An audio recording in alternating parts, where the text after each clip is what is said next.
My sister-in-law said she was bringing her late mom's famous sweet potato casserole to Thanksgiving, but when I saw it I was convinced she had brought the leftovers from last year, so I said no thanks and didn't take any. I'm so baffled about this situation. I need a non-biased perspective.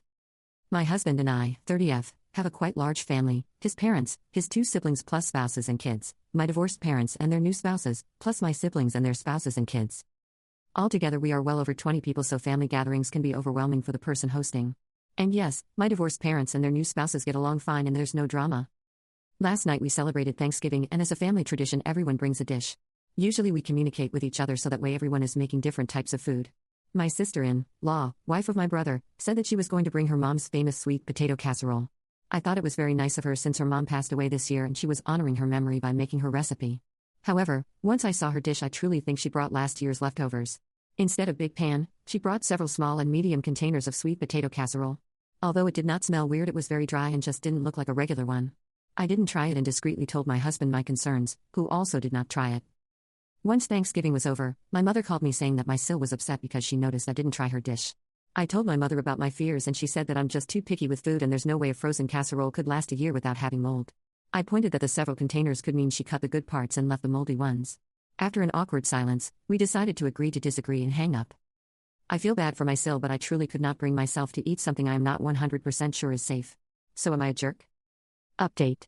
After spending my whole morning reading and answering your comments, I decided to pass by my mother's house and have an in-person talk with her. I read her some of the comments on the original post and she thinks the internet is a strange place. We agreed I can always come and tell her what I think truthfully.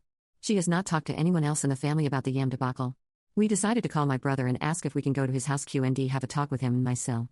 He said to brace ourselves and come with an open mind. When we got there, my sil started crying uncontrollably and my brother took us to the kitchen, which was a mess. Long story short, they were indeed leftovers, just not a year old.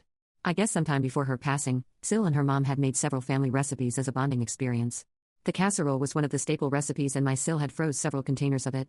On Thanksgiving week, she thawed some of it and tried to replicate the taste without luck. I guess the pressure of making it for us got the best of her and she got more and more frustrated as the date approached. On Thursday, she finally gave up and decided to just reheat the ones she had frozen.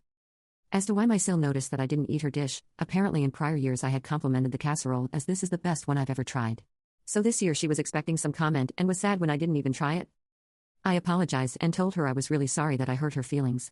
She apologized for singling me out. We told her to rest, and in the meantime me, my mother and brother, we cleaned the kitchen, tidied the house, and mom made her soup, ahiako, if you know, you know. My mom decided to stay, but I left a bit after everything was done and everyone was calm. As a goodwill gesture, I'm getting my Sil a mini spa day that I think she will enjoy and help her feel better. So that's pretty much it. No big fight, no big dramatic scene. Sorry not sorry. Thank you all for your opinions. I will be more thoughtful of people's feelings, but I still will not eat something I don't want to just to please someone. No reports that anyone got sick, BTW. Lastly, does my mother think frozen food can get moldy? She claims she said it in the heat of the moment and because I was annoying her. She knows cooking is not my forte, so she thought I had no good comeback to that. I opened her freezer and there was only meat and ice cream. So, who knows at this point?